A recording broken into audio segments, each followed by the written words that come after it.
untuk semua. Oleh karena itu, mari kita awali kegiatan ini diawali dengan lagu Indonesia Raya. Hadirin di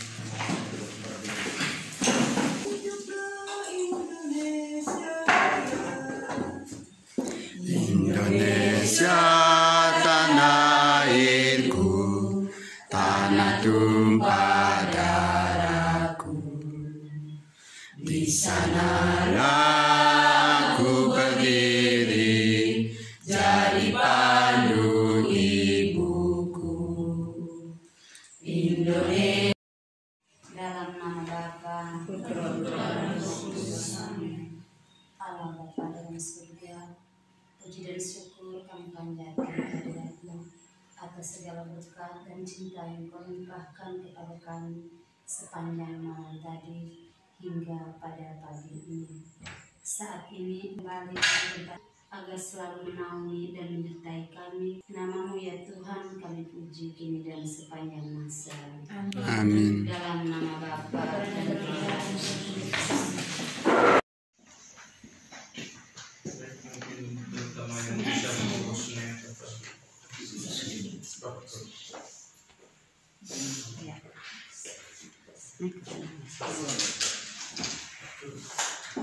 Baik, selamat pagi dan semangat pagi. Semangat pagi-pagi luar biasa. Oke, apa kabar Bapak Ibu semua? Baik. Salam kita semua baik ya, karena saya baca tentang raja-raja yang bahagia yang dirindukan anak didiknya di sekolah.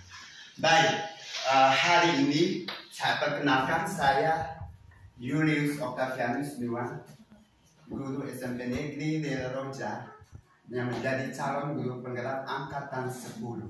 Dan pagi ini saya mempunyai tugas yang mulia, yang positif, bagaimana saya harus membagikan informasi positif mengenai budaya sekolah terhadap rekan-rekan di sekolah. Dan harapan saya kita semua bisa mengikuti kegiatan ini, kemudian kita bisa memahaminya dan bisa menerapkannya di sekolah terhadap anak-anak kita dan juga terhadap teman kerja kita di sekolah. Ya, konsep inti budaya positif materinya itu ada 6, ada 8. Yang pertama mengenai perubahan paradigma belajar. Paradigma belajar sudah berubah. Yang kedua, disiplin positif. Yang ketiga, nilai-nilai kebajikan. Yang keempat, kebutuhan dasar manusia. Yang kelima, motivasi perilaku manusia. Yang keenam, posisi kontrol guru. Yang ketujuh, keyakinan kelas. Dan yang kedelapan, yang terakhir, segitiga restitusi. Baik, agenda kegiatan kita hari ini sudah terjalankan menyanyikan lagu Indonesia Raya, kemudian kita doa bersama, kemudian lanjut ice breaking, kemudian kita akan membuat keyakinan kelas. Kelima kita buat, saya menyampaikan diseminasi budaya positif, dan terakhir kita lakukan refleksi tentang kegiatan. Oke, untuk ice breaking mohon kesediaan kita semua untuk berdiri.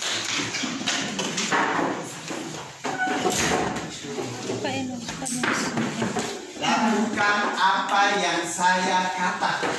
Lakukan apa yang saya katakan. Tepuk 1, 2, dan 3. Sama-sama dulu. Tepuk 1 di atas. Tepuk 2 di depan. Tepuk 3 di bawah. Oke, lanjut. Tepuk 1. Tepuk 3. Tepuk 2.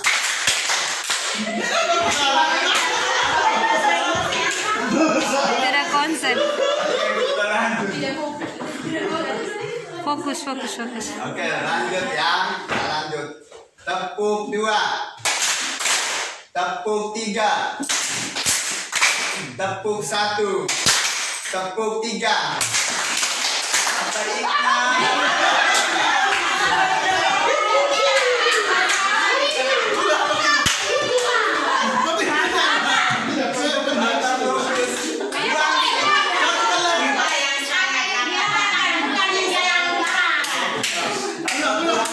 di rumah kita di sini senang-senang. Oke, terima kasih tepuk tangan untuk kita semua.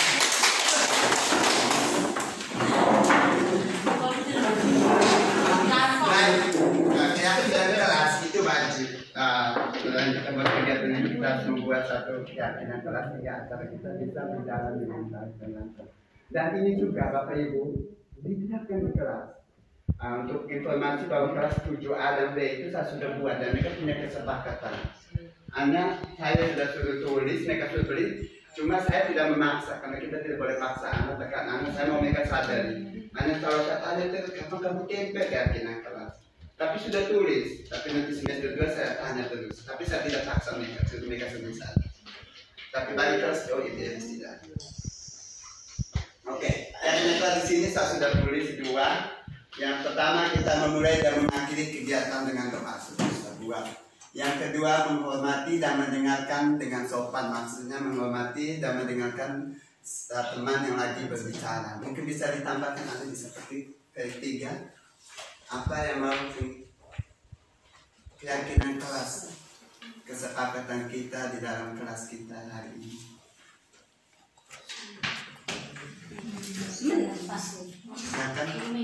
Ketika ingin berbicara atau mengungkapkan pendapat harus mengacungkan tangan mengacungkan tangan sebelum mengemukakan pendapat. Oke, lanjut mungkin ada lain Ibu Mimi. Mendengarkan dengan bersama saat pembelajaran sedang berlangsung. Sudah masih masuk ini ya? Masih menghormati. Tidak diperkenankan keluar masuk kelas. Oke. Saat KBM. Ya. Mengacungkan tangan, tepuk tangan dulu. Tidak kah penambah.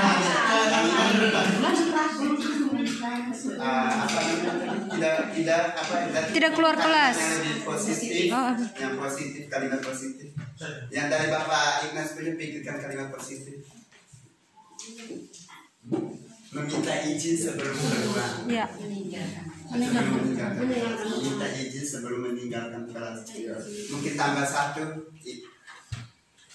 Tidak boleh makan atau minum saat pelajaran berlangsung. Konsumsi. Boleh setuju? Bisa. Untuk kegiatan ini di kelas mungkin. Iya atau di kelas. Di kelas ngajar ini. Di kelas ini. Yang itu dipegang. Nanti untuk kali kelas wajib buat. Ruangan kelas dalam keadaan bersih. Oke, tetap jaga kebersihannya. Kelas. Kita bisa jadi salah sudah bisa mengatur kita selama kegiatan ini. Jadi habis kegiatan sampah-sampah wajib dibuang pada tempatnya. Masing-masing tanggung jawab. Ya, jadi keyakinan kelas yang kita sepakati untuk kegiatan kita pagi ini yaitu memulai dan mengakhiri kegiatan dengan doa, menghormati dan mendengarkan dengan sopan. Yang ketiga, mengacungkan tangan sebelum mengemukakan pendapat. Yang keempat, meminta izin sebelum meninggalkan kelas. Dan kelima, tetap menjaga kebersihan kelas. Kita sepakat? Sepakat. Oke, kalau kita sepakat kita lanjut. Min bisa kan? Ya, sebelum mulai ke materi inti ada 3 pertanyaan pemantik. Pertanyaan pemantik ini saya minta Bapak Ibu tulis saja jawabannya di stick note-nya dibagikan. Cukup tulis TS, kalau tidak setuju TS 33, kalau setuju S 33, kalau 1 setuju berarti S, 2 tidak setuju TS ya. Silakan. Setelah itu bisa ditempel di depan ini, di depan meja. Pertanyaan Ketiga tidak. Apakah Anda setuju atau tidak dengan pernyataan di bawah ini? Berilah komentar. Yang di situ cukup tulis setuju dan tidak, komentar lagi saya beri kesempatan untuk berkomentar tentang alasan. Yang pertanyaan pertama, hukuman dapat mendisiplinkan anak. Pernyataannya, hukuman dapat mendisiplinkan anak. Yang kedua, pemberian hukuman dengan hal positif seperti membaca atau membersihkan halaman sekolah dapat meningkatkan disiplin anak. Yang ketiga, memberi penghargaan dapat meningkatkan motivasi belajar anak. Silakan. Tidak setuju semua, tulis tidak setuju. Langsung tempel saja di depannya, Pak. Ayo, sabar ya.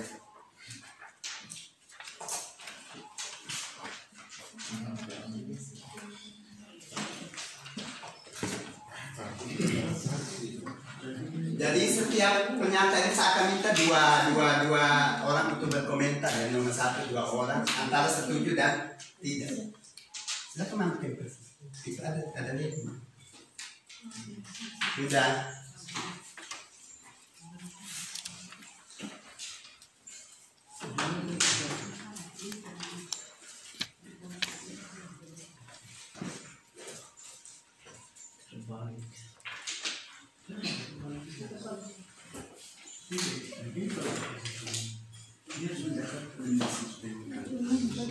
Oke, sudah semua.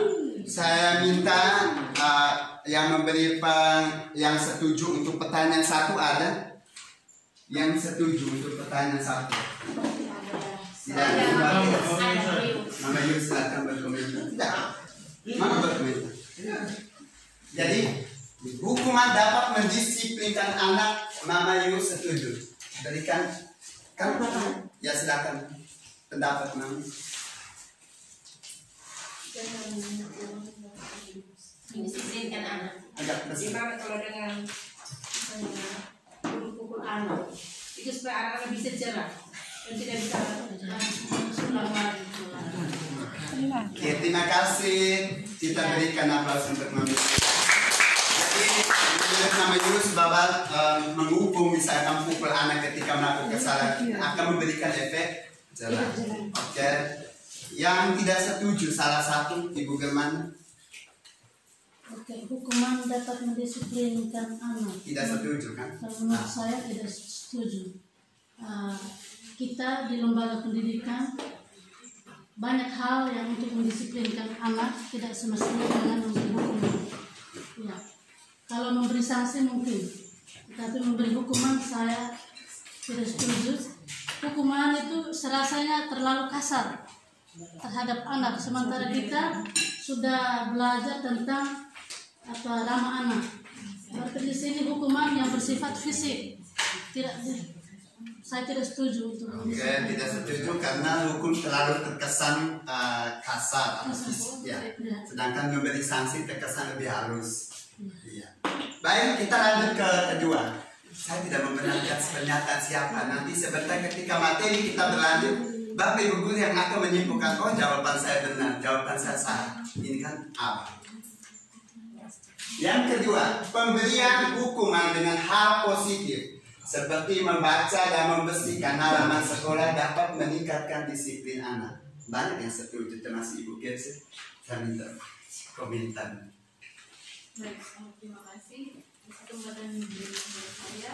Jadi saya setuju dengan ini kalimat pemberian hukuman dengan hal positif seperti membaca atau membersihkan halaman sekolah dapat meningkatkan disiplin anak. Jadi kita tidak harus memberi hukuman dengan kayak pukul atau kita memberi mereka dengan brutus, tapi hal-hal positif seperti membaca ini malah lebih bagus, malah membuat mereka semakin kita membaca terus membersihkan halaman, membuat sekolah semakin bersih. Ini kan dapat menimbulkan hal-hal yang positif dan imbasnya untuk sekolah dan juga siswa ya. Ini bisa sangat membantu meningkatkan disiplin anak-anak, karena saya yakin bahwa setelah kita memberi hukuman seperti ini, mereka pasti merasa saya tidak akan lagi buat hal-hal yang salah. Saya akan perbaiki supaya saya tidak begitu lagi. Tapi kita mau menggunakan hukuman yang positif, bukan hukuman yang negatif. Iya, terima kasih. Kita beri aplaus untuk Ibu Kepsi. Hukuman yang positif itu menambahkan disiplin anak, sehingga menguatkan bahwa hal positif itu harus terus dilaksanakan oleh anak. Itu yang menurut pendapat Ibu Kepsi. Yang TS ya, TS sama pengawas nomor 3. Ada TS lagi Ibu pengawas. Saya tertulisnya tidak setuju. Saya melihat dari kata hukuman yang lain seperti kemudian. Kata hukuman itu mengikat. Dan hukuman itu harus ada aturan. Kalau aturan tidak ada hukuman terulang. Saya melihat satu kata sih hukuman yang lain baik hukuman. Oke, sudah ya, beri aplaus untuk Bapak. Makin kritis kita. Ternyata Bapak menekankan pada kata hukuman, maka tidak setuju. Saya tidak bisa membenarkan siapa, kita sebentar lagi tahu. Pertanyaan ketiga, memberi penghargaan dapat meningkatkan motivasi belajar anak. Ada yang setuju? Setuju. Ada. Angkat tangan yang memberi komentar tentang setuju. Biar siswa yang lain. Oke, baik, terima kasih. Memberikan penghargaan dapat meningkatkan motivasi belajar anak. Dia begini, salah satu untuk memberikan untuk meningkatkan motivasi kita harus memberikan penghargaan. Contoh seperti yang kita buat kemarin, salah satu motivasi dari kita itu memberikan penghargaan kepada anak sertifikat atau apa kemarin yang dengan juara 1-5 kemarin itu merupakan bagian dari penghargaan kita untuk meningkatkan motivasi peserta didik. Terima kasih, saya kembali. Oke, jadi Bukan terima hanya kasih yang juara terdapat saja, tapi yang lain. dan pemberian penghargaan akan meningkatkan motivasi positif atau motivasi belajar dalam anak. Oke, untuk yang tidak setuju di sini ada Ibu Pengawas, mohon dulu. Baik, memberi penghargaan dapat meningkatkan motivasi belajar anak. Saya kurang setuju karena penghargaan itu motivasi ekstrinsik dari luar. Ketika tidak diberi penghargaan, dia tidak akan berprestasi. Jadi yang perlu dibuat adalah motivasi intrinsik dari dalam diri anak itu sendiri. Ketika kita terus memberikan anak dengan motivasi ekstrinsik, misalnya hadiah, nanti kalau kau ini di rumah juga, karena kau kerja ini nanti mama kasih kau uang, nanti ini, itu motivasi ekstrinsik. Anak akan terbiasa dengan itu dan akhirnya dia tidak punya motivasi intrinsik. Yang lebih kuat adalah motivasi intrinsik. Guru mau belajar itu tidak harus diberi penghargaan. Tapi ketika ada motivasi saya belajar untuk tahu, saya menjadi guru penggerak supaya saya tahu banyak hal. Itu motivasi dalam diri yang tidak bisa dipengaruhi dengan apapun. Jadi itu saya tidak setuju dengan pernyataan. Ya, Karena beri aplaus. Ya. Itu ya. Ketika kemarin masih ingat kan pernyataan saya ketika selesai kita memberi penghargaan, masih ingat? masih ingat. Itu saya sengaja meralatnya. Karena takut di situ bisa ada diskriminasi, membuat yang lain patah senang. Kalau masih ingat kemarin? Iya. Ya, kita lanjut ke materi kita pertama. Pembelajaran dengan paradigma baru. Pembelajaran dengan paradigma baru merupakan pembelajaran yang dirancang berdasarkan prinsip pembelajaran berdiferensiasi. Kita sekarang harus ubah sehingga para peserta didik belajar sesuai dengan kebutuhannya berdasarkan tahap perkembangan sesuai teori psikologi modern untuk mewujudkan profil pelajar Pancasila. Bisa next satu.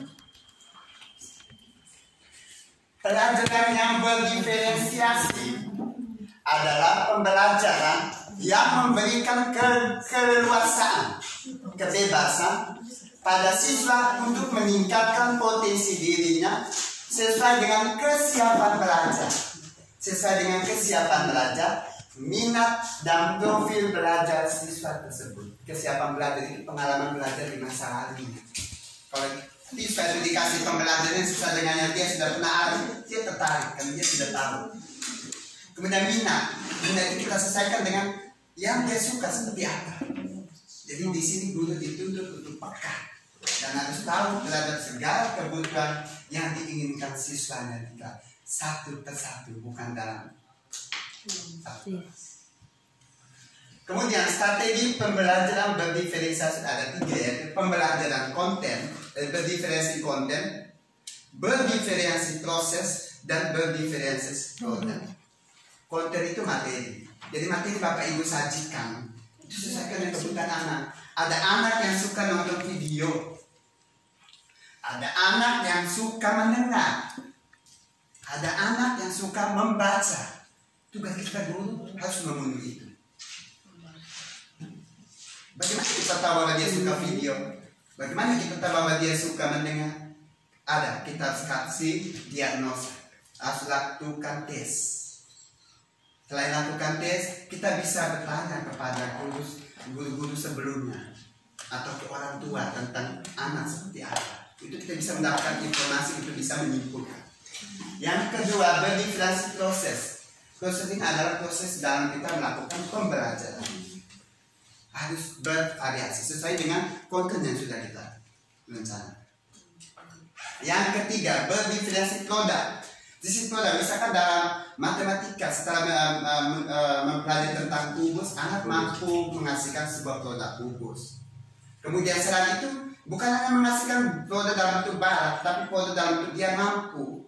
Seperti ini, dia mempelajari kubus, dia menjadi pembicara, menjadi pemateri terhadap teman, menjelaskan tentang kubus terhadap teman. Itu juga produk yang dihasilkan. Jadi produk itu jangan berpikir bahwa cuma menghasilkan suatu barang, tapi menghasilkan kreativitas. Ini kan terhadap hal yang dipelajari, itu adalah produk. Dan materi berdiferensiasi ini sekarang kami lagi mempelajari itu di modul 2.1 yang sebentar jam 1 kami diskusi. Jadi saya baru mempelajarinya. Oke, yang kita lanjut berikut tentang disiplin positif. Disiplin positif mengajarkan anak untuk bertanggung jawab dan menumbuhkan kesadaran diri berdasarkan nilai-nilai kebajikan. Kesadaran diri yang diperoleh anak berasal dari dalam diri atau motivasi intens, bukan dari pengaruh luar atau motivasi. Sehingga segala sesuatu guru tidak boleh menekan, kita tidak boleh memberi hukum. Itu tidak akan bertahan lama. Tapi kalau ketika kita memberi pemahaman terhadap dia tentang pentingnya positif itu seperti apa manfaat, dan dia merasa tergugah dan mengalami bahwa penting, ini kesadaran positif yang muncul dari dalam diri, itu dia akan bertahan selama-lamanya. Karena yang dia buat itu adalah untuk dirinya, karena dia rasa itu penting, bukan karena ditekan dari pihak mana atau untuk mendapatkan apa. Dan selanjutnya, ini contoh disiplin positif bagi anak di sekolah. Itu datang ke sekolah tepat waktu, mengenakan seragam sesuai aturan. Itu mungkin aturan sekolah sudah kita buat. Mengikuti upacara, mengumpulkan tugas tepat waktu, tertib dalam mengikuti pelajaran, dan hal positif lain yang bisa kita terapkan pada yang putih ya. Pegang.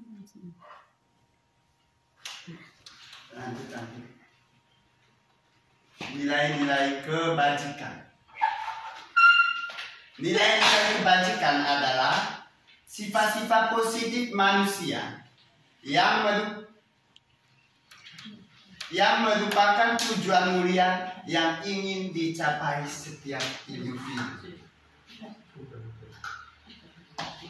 Nilai-nilai tersebut bersifat universal, nilai yang diterima di semua kalangan tanpa membedakan lintas agama, bahasa maupun latar belakang. Nilai itu semua diterima oleh kita semua. Nilai-nilai kebajikan.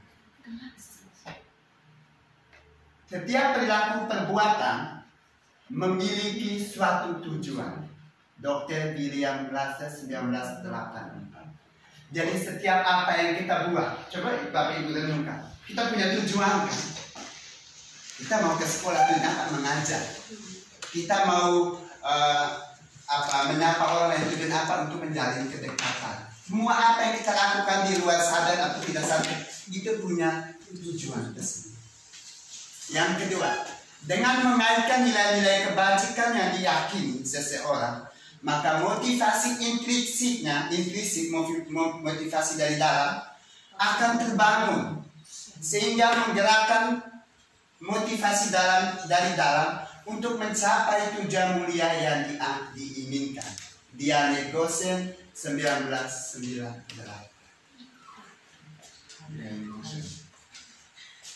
ketiga, nilai-nilai kebajikan yang ingin dicapai anak Indonesia kita kenal dengan profil belajar Pancasila.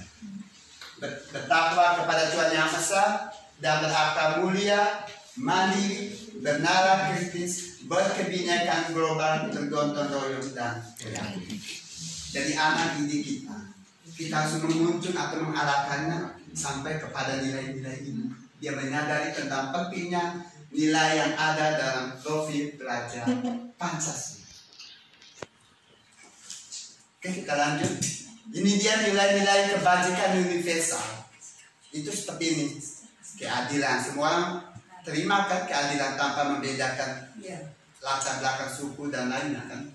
Kemudian keselamatan, tanggung jawab, rasa syukur, integritas, kasih sayang, rajin, berkomitmen, percaya diri, kesadaran, keamanan. Itu nilai-nilai universal yang diterima di semua kalangan. Oke, sekarang kebutuhan dasar manusia. Kebutuhan dasar manusia adalah segala sesuatu yang kita lakukan untuk mendapatkan apa yang kita inginkan. Seluruh tindakan yang kita lakukan memiliki tujuan tertentu. Dan semua usaha terbaik yang kita lakukan adalah dalam rangka agar kebutuhan dasar kita terpenuhi dengan baik. Benar tidak? Ternyata apapun yang kita lakukan pasti untuk kebutuhan kita. Dan setiap orang itu memiliki kebutuhan dasar. Kebutuhan dasar dibagi di dalam ini ada 5 kebutuhan dasar manusia. Yang pertama, bertahan hidup. Itu untuk makan, pakaian, tempat tinggal, keamanan, dan kesehatan. Yang kedua, kasih sayang dan rasa diterima. Rasa diterima, dipedulikan, berbagi, kerjasama, menjadi bagian dalam kelompok.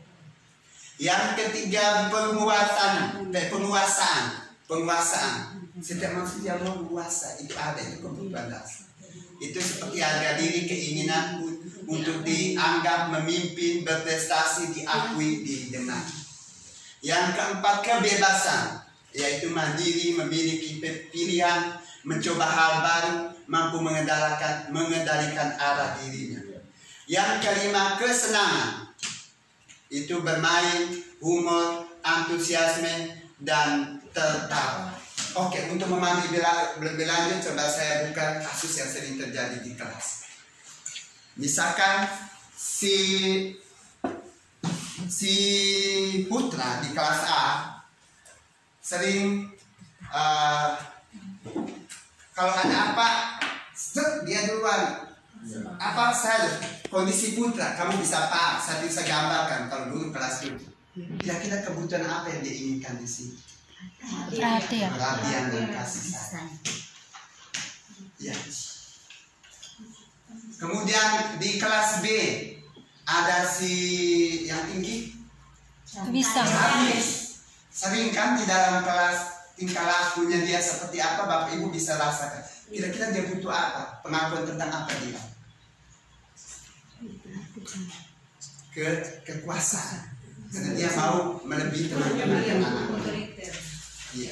Jadi dengan memahami ini, teman-teman guru harus pahami, lihat kasus anak. Kita tidak bisa menjawab bahwa dia begini-begini, tidak. Karena segala kita, manusia kita maupun murid, melakukan sesuatu karena memang itu kebutuhan kita yang harus dipenuhi. Sehingga bagaimana kita menangani masalah anak biar bisa terselesaikan dengan baik ada di materi akhir. Kita lanjut nanti. Motivasi perilaku manusia. Ini tadi sudah disinggung di awal juga di materi pertanyaan.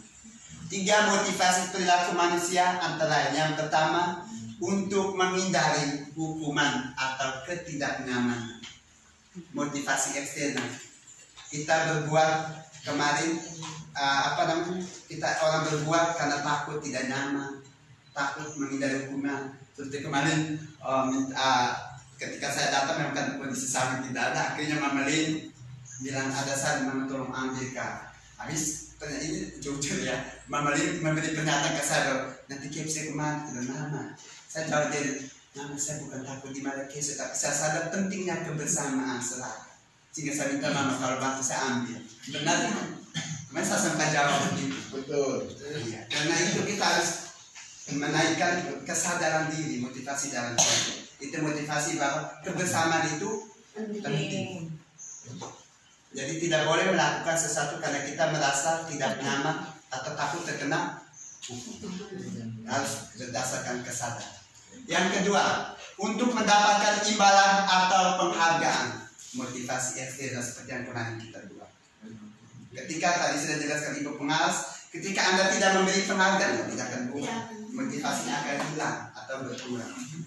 Kemudian yang ketiga, untuk menjadi orang yang mereka inginkan dan menghargai diri sendiri dengan nilai-nilai yang mereka percaya, motivasi internal.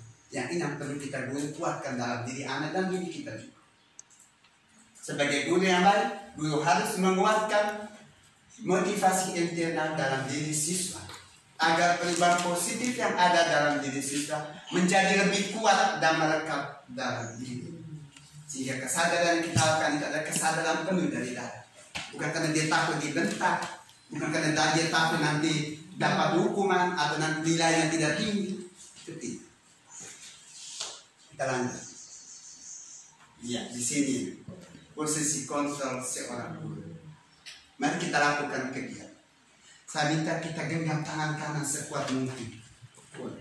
Dalam benakmu berpikir bahwa ini ada hal yang saya sangat cintai, yang saya berjuang setengah mati untuk dapat. Tapi saya ini info yang dari luar, tolong kau buka kasih saya.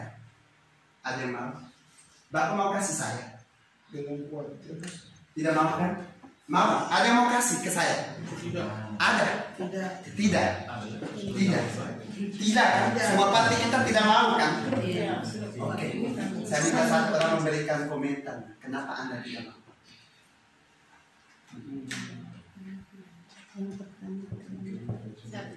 Dia bilang, Baik.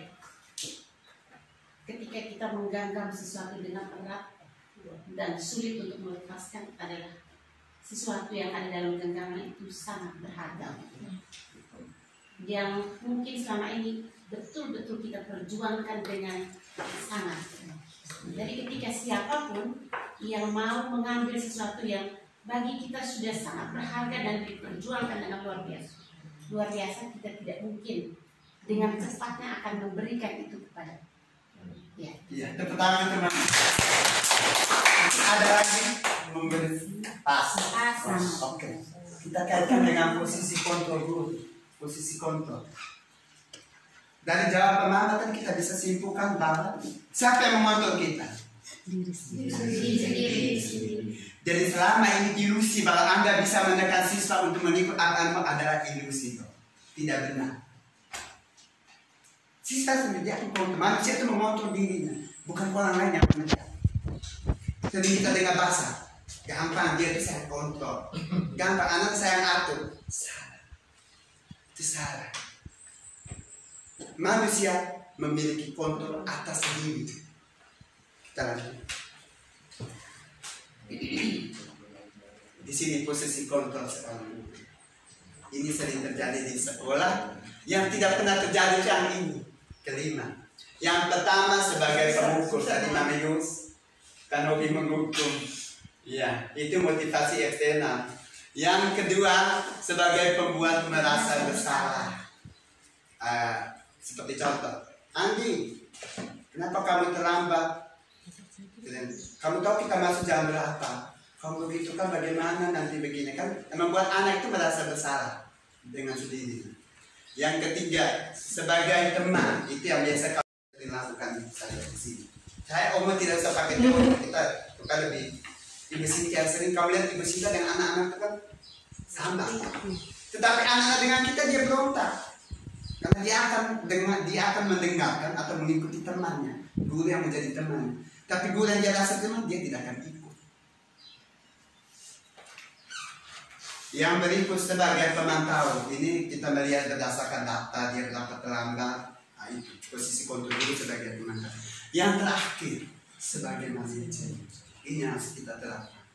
Nanti kalau mau kita siapkan materi waktu khusus seperti ini, kita ada dua tadi, yang tadi keyakinan kelas, edukasi, sama sebagai manajer ini, supaya kita terapkan dengan praktek langsung.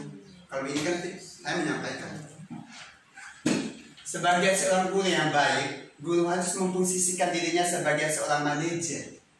Karena dengan posisi manajer, guru akan berbuat sesuatu terhadap murid, mempersilahkan murid mempertanggungjawabkan perilakunya dan mendukung murid agar dapat menemukan solusi atas kesalahannya sendiri, serta siap untuk memperbaiki kesalahan.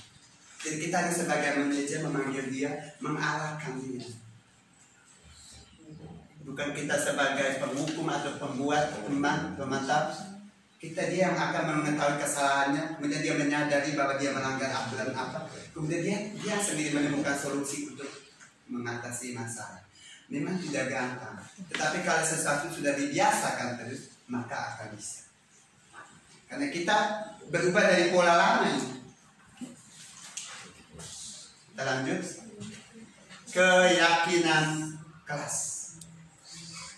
Jadi kalau kita mau posisikan diri sebagai manajer, kita harus buat keyakinan kelas. Tadi kelas harus buat dan tempel. Nanti kita harus buat keyakinan kelas. Tempelkan keyakinan kelas. Kelas 7-8 itu tinggal tulis dan tempel. Kalau 8, 7 sudah 8 nanti dibuat. Guru berperan dalam membentuk keyakinan kelas atau sekolah yang sudah disepakati oleh murid dan guru. Seperti tadi yang kita lakukan tadi. Kemudian keyakinan kelas berupa pernyataan universal yang mudah diingat, dipahami, dan wajib dijalankan secara bersama di dalam lingkungan sekolah atau kelas. Keyakinan kelas bersumber dari aturan sekolah atas. Jadi aturan sekolah yang sudah kita buat itu, dari situ kita jabarkan ke keyakinan kelas yang diyakini semua. Terus kalimat yang ditulis itu ada kalimat positif. Kami mampu hadir tepat waktu. Yang menjadi kesadaran, bukan karena tekanan. Kalau aturan itu ditekan aturan, beda aturan yang dia. Ini langkah dalam membuat keyakinan kelas. Di kembali kelas boleh foto. Kalau mau terapkan bisa undang dengan saya, kita sama-sama terapkan di kelas. Meminta siswa untuk menulis keyakinannya, mereka semua meyakini seperti apa. Kemudian membahas keyakinan yang telah ditulis, bahas bersama. Kemudian memilah keyakinan kelas, karena mungkin ada yang punya keyakinan yang sama. Yang sama itu cukup tulis satu kali. Tapi itu mengubah keyakinan kelas agar menjadi kalimat positif. Kemudian menyepakati keyakinan kelas yang dituangkan dalam majalah, kemudian ditempel, dibikin desain kreativitas guru dan siswa.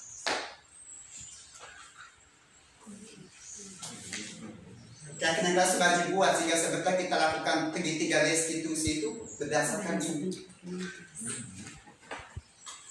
Lanjut. Ya, segitiga restitusi dalam penyelesaian masalah. Jadi 3 tahap dalam menyelesaikan masalah dengan menggunakan metode segitiga restitusi. Yang pertama, menstabilkan identitas. Setiap ini pertanyaan diajukan, pasti pernah melakukan setiap orang ini, setiap orang pasti pernah melakukan kesalahan. Kamu satu-satunya yang pernah, bukan kamu satu-satunya yang pernah melakukan ini. Kita menstabilkan identitas. Kita membuatkan dia bahwa setiap orang pernah melakukan kesalahan. Bukan kamu satu-satunya, saya juga pernah buat begitu. Kemudian langkah kita masuk ke langkah kedua, validasi tindakan yang salah. Nah, kita membuat bahwa dia merasakan bahwa itu salah, bukan kita bilang salah, tidak. Biarkan dia yang merasa itu salah. Itu. Kita tanya, kamu tentu punya alasan sampai kamu buat itu. Kamu tentu punya alasan.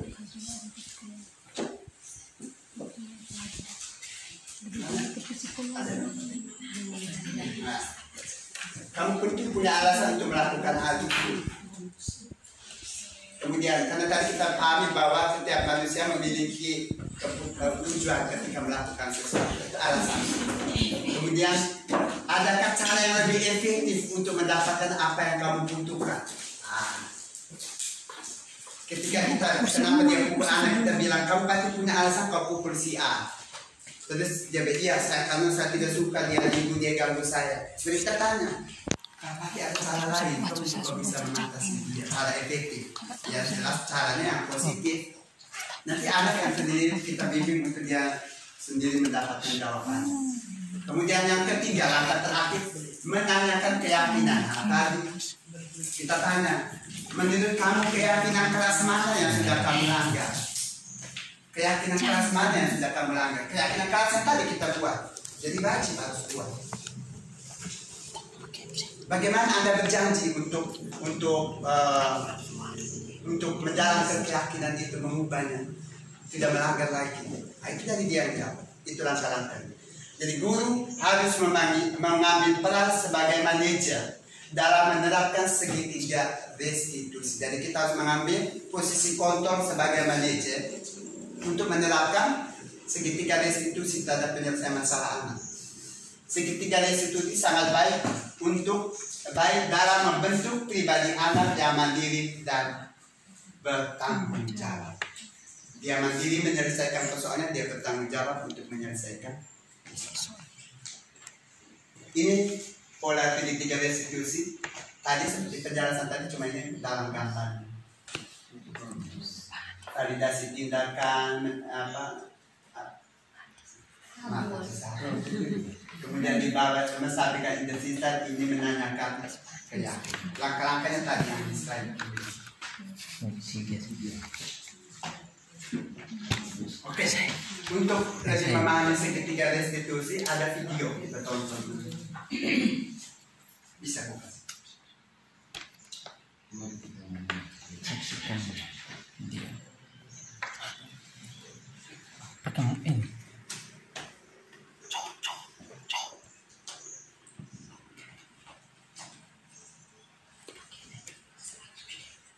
Buka pakai siapa?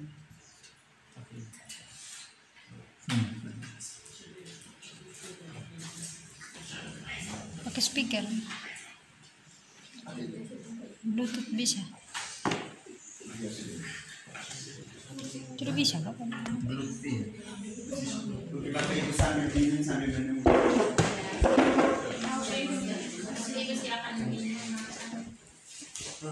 Cabut nomor di punya laptop. Kalau cabut nomor siap. Bisa. Dari jawaban tentang perkara pemantik sudah.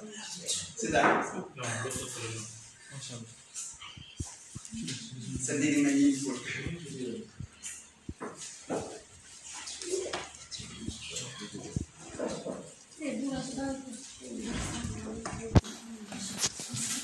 Sama-sama menyaksikan video. Itulah pandangan akhir-akhir ini kita sering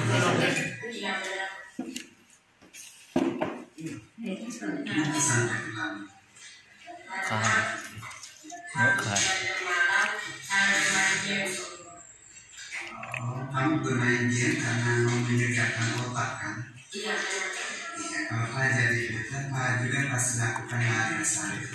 Tapi mungkin ada cara yang lebih baik. Apa? Dengan cara membatasi waktu belajar cara bermain game. Iya. Oke, menurut Putra sudah melanggar keyakinan keras nih. Keyakinan keras apa? Oh, disiplin waktu itu penting pada bagi guru. Penting waktu, berkat disiplin waktu, saya tidak sering terlambat dan dapat menghargai waktu. Oke, apa Putra siap memperbaikinya? Siap, Pak. Dengan cara? Dengan cara membatasi waktu antara belajar dan bermain game. Oke, tepat sekali. Putra terima kasih karena Putra sudah ngomong berbagi. Sekarang Putra boleh kembali ke kamar. Terima kasih, Pak Guru. Selamat pagi teman-teman. Perkenalkan, nama saya Putra dari kelas 7A. Saya senang sekali bisa berdiskusi dengan Bapak Guru untuk mengatasi masalah saya. Saya berjanji akan mengatur waktu belajar dan bermain game saya di malam hari sehingga saya tidak terlambat lagi ke sekolah. Selamat pagi Sakti. Selamat pagi juga Kak. Sakti, dengan laporan dari ketua kelas katanya kamu marah-marah ya? Iya Kak. Saya jengkel karena Ferry tidak membantu saya sama sekali dan tidak peduli dengan pekerjaan kelompok. Maka kalau jadi kamu juga, apa saya akan lakukan hal ini? Terus apa yang kamu lakukan pada Ferry? Saya marah-marah pasif dan membuang duit dan Kayaknya kamu lakukan itu karena punya alasan kan? Iya Pak, masa saya biarkan saja, itu kan tugas kelompok, harusnya kerjasama. Iya, betul sekali. Pak, apresiasi apa yang kamu lakukan. Pak, terima kasih karena kamu tidak melakukan hal yang lebih besar dari apa kamu merasa melakukan melanggar keyakinan keras? Keyakinan keras apa yang kamu lakukan? Kasih mama tua apa tuh? Jangan nasi itu. Apa yang penting dari melakukan Wah, kayak gini. baik, kalau menurut kamu itu penting, maka keyakinan apa yang Jangan kasih suka. apa kamu masih bisa memperbaiki? Yang kamu lakukan untuk memperbaiki. Saya akan lebih sabar dan menghapus saya. Jika ada sesuatu yang tidak aktif, saya akan melaporkan kepada guru mata pelajaran atau wali kelas. Oke, tepat sekali tindakan Musafir. Terima kasih karena kamu sudah siap untuk memperbaiki. Sekarang saatnya boleh kembali ke kelas. Terima kasih Pak. Selamat pagi teman-teman.